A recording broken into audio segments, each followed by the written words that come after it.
Hello everyone and welcome back to SaiyanSquabbles. I'm yours truly, Papa Ping Pong, here to bring you another video. Today talking about the new championship promo cards we are going to be receiving.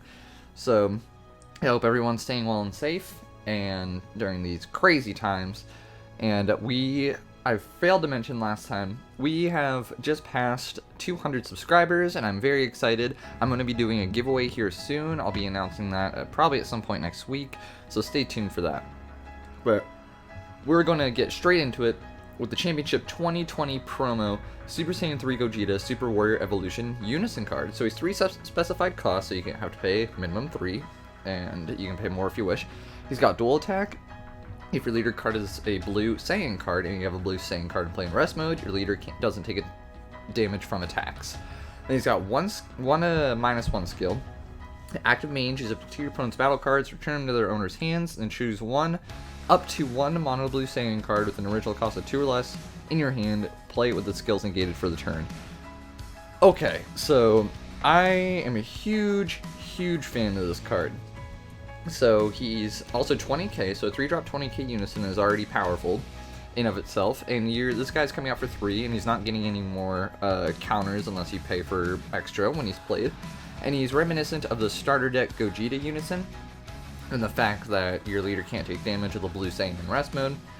And he's got one -1 effect, and he's able to remove 2 cards, or up to 2 cards, and then you have the option of playing a 2 or less Saiyan, so it can be a Goku or a Vegeta for a union target, and stuff like that, and just spam the board with maybe even just a beat stick, or a blocker, to be able to pass turn, just stuff like that, or even I believe you can play the Trunks that would get triple strike and stuff like that, but that's just for a -1.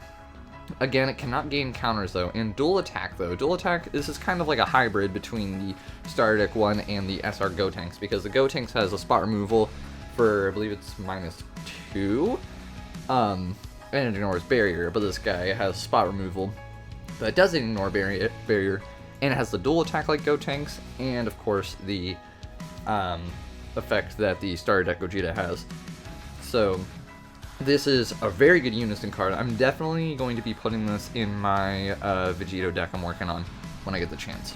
So next, we got Bulma, The Adventure Begins. 1-drop blocker. If your leader card is a Yamcha card, this card can't be KO'd once per turn. Pretty cool. Pretty simple. I don't know how often this is going to be played, because the 1-drop category is going to have a lot of competition with the Baba Fortune Teller and stuff like that. But I do still really like this, especially if later in the game you just plop one on board, basically survive an extra attack, and if your opponent's really worried about it, they can just swing again, but it is vulnerable to everything.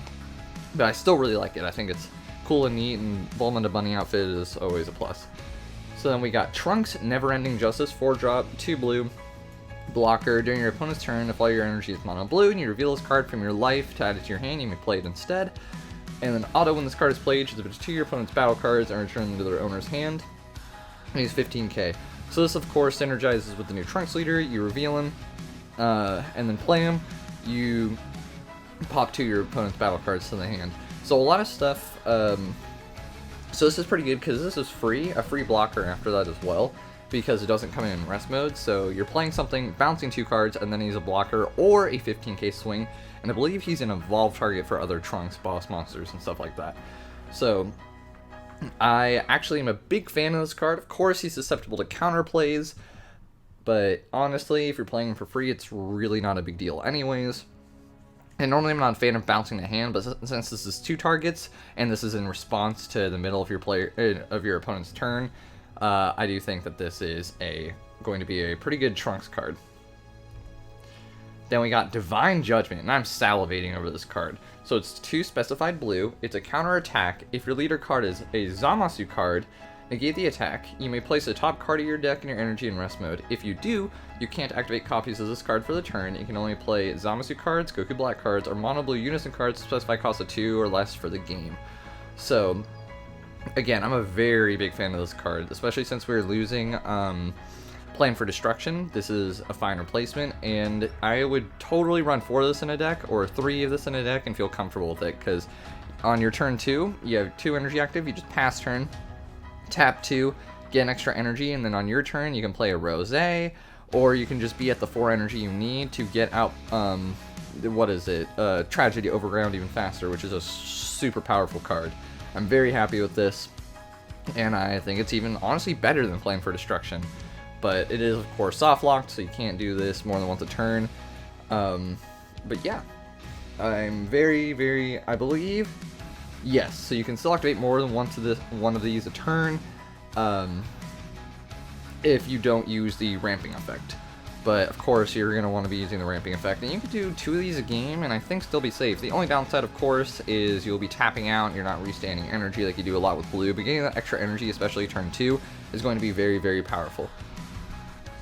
So then we got Vegeta, Appetite for Battle, a 1-drop green card. Auto, if your leader card is a Green Sun Goku card, which we have a lot, which I didn't really consider the other day. When this card is played, shuffle up to 7 mono green battle cards with energy costs of 7 or less that don't have super combo skills from your drop area into your deck.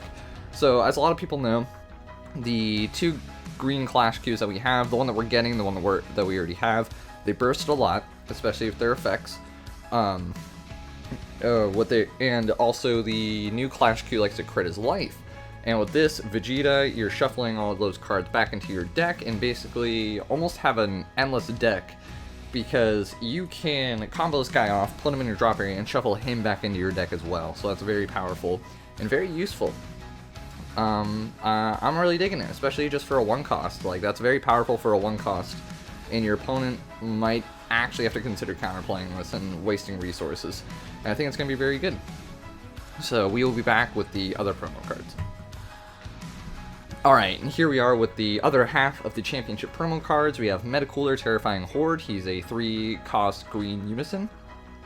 So very interesting, they made this a green card. He's got an active main once per turn. If your leader card is mono green, play 1 Metacooler token, and this, of course, you can activate this effect and still have one of the +1 or minus effects to still resolve.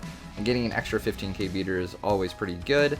And then his +1 effect is active main. You can choose 1 card in your hand, discard it. If you do, draw 2 cards. Very good for green. Green does not draw a lot, and I think that's going to really give a big boost to any greens that are quite simply looking for that extra draw power. Also, the fact that you can build up extra 5k combo cards as well is going to be very helpful depending on what sort of green you're trying to build. And then the -4 effect is active main, play 3 Metacooler tokens. Pretty simple. You can do that 2 turns after you play this card if you play it for the 3 cost. And then that plus his active main once per turn, you're getting 4 Metacoolers on board in just that turn. Plus he's a 15k swing, so I think it's going to be pretty powerful. So then we got Gotank's Genuine Ability, 5-drop and 2 specified yellow, Blocker Revenge. Reduce the energy cost of this card in your hand by 1 for each yellow battle card of 15k power in your drop area. And then auto, when this card is played, choose up to 1 of your opponent's unison cards or battle cards in rest mode, and you can attack during your opponent's next turn. And it's 20k power. I'm not sure how I feel about this card. Blocker Revenge is always a pretty good combo, and he can become a 2-cost if you have been building up your Goten and Trunks in your drop area for a while, your 15k union targets. From what I've been seeing with the Gotenks builds, I don't really see them playing a lot of the Gotenks cards themselves, so I don't know when this is ever really going to be live. But there are, of course, other yellow battle cards you can get your drop area with 15k power. And you choose one of your opponent's battle cards or unison cards in rest mode and it can attack. That's cool, I guess. It's not that it can't restand or anything, so it's still going to be safe. I just don't think this is as impressive as the other ones we've been seeing. So we got Vegeta's FatherSon Bonds. He's a 6-cost, but we're never going to be playing him for 6 energy. And he's using Patara for 2 Trunks Zeno and Vegeta Zeno.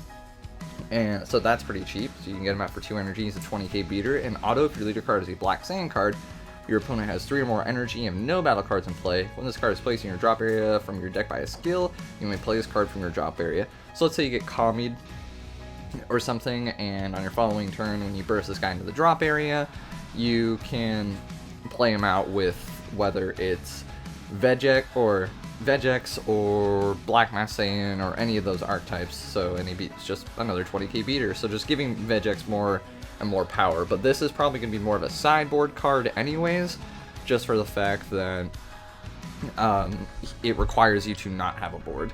So then moving on, we have A very interesting card for a multicolor Super Saiyan 3 Gohan, Master Surpassed. It's 4-drop, 2 red, 2 green, and Energy Exhaust, Deflect Barrier, which Deflect Barrier is already very powerful. So he's got Alliance Red Green. This card gains power equal to the total power of the card switch to rest mode by this skill for the battle. Then if your leader card is a mono red Saiyan card, deal 1 damage to your opponent, and until the start of your next turn, your opponent can't play battle cards at 20k power or less unless they place 1 card from their life in the drop area each time. A lot of people are freaking out about how good this card is. I don't personally think it's that good. Deflect Barrier is nice, but you can easily remove this guy with some sort of, artificial impact, the Dark Absorption or whatever it's called, and Barrier of Hope, just anything like that is going to be able to remove him, or Chomp of the Trickster to place him in rest mode, and you have to get the Alliance effect off to be able to resolve this. But dealing 1 damage, of course, Burn is super powerful in DBS, and I find it interesting that they're putting what Alliance does. Maybe it's because it's been so long since we've received Alliance cards other than the draft box, but if this card does get off and your opponent cannot remove it, it will be super, super threatening, especially with all the low to the ground decks that are going to be running around, like Trunks and Vegex. So, moving on, we have the last card, Baby Janemba, Hatred and Evil Personified. So he's 2-drop, multicolor, red-yellow, but of course a baby, we're never going to be playing him for his cost. So he's Energy Exhaust, unique. When you play a red-yellow multicolor baby card, you may play this card from your hand. Auto, when this card is played, look at the top 7 cards from the top of your deck, add up to 2 cards with offering skills among them to your hand, then shuffle your deck. If you add 2 cards in your hand, choose 1 card in your hand and discard it. So this is very powerful, in my opinion. Very good, since I ran Baby at my store championship and got first place with it. I can say that this is a pretty good boost, because not only is he a 16k, so he's a threat to Awaken and Unawaken leaders, and with Baby, more swings is better. And you can play this card turn 2 as well when you play the Arrival Baby. And searching, the biggest thing with Baby was consistency. So being able to search the top 7 for your Heartfelt and the 7-drop multicolor Baby is just super powerful. And I like to play Bardock Awaken Instincts in my build, so placing something in the drop area just gives you more fodder for the overwhelm potential. And again, just another 16k swing that your opponent's Awaken leader is going to have to combo out of. He is unique, but oh well, you're only going to probably be playing this guy once a game anyways, or wanting to. But I'd probably only ever run 2 in my builds anyway. But yeah, so that's going to do it for the reveals of the championship cards. I hope you guys enjoyed, and we are going to be doing some sort of special for 200 subscribers. Thank you for that again, and I hope you guys are staying safe and have a great rest of your day. See ya!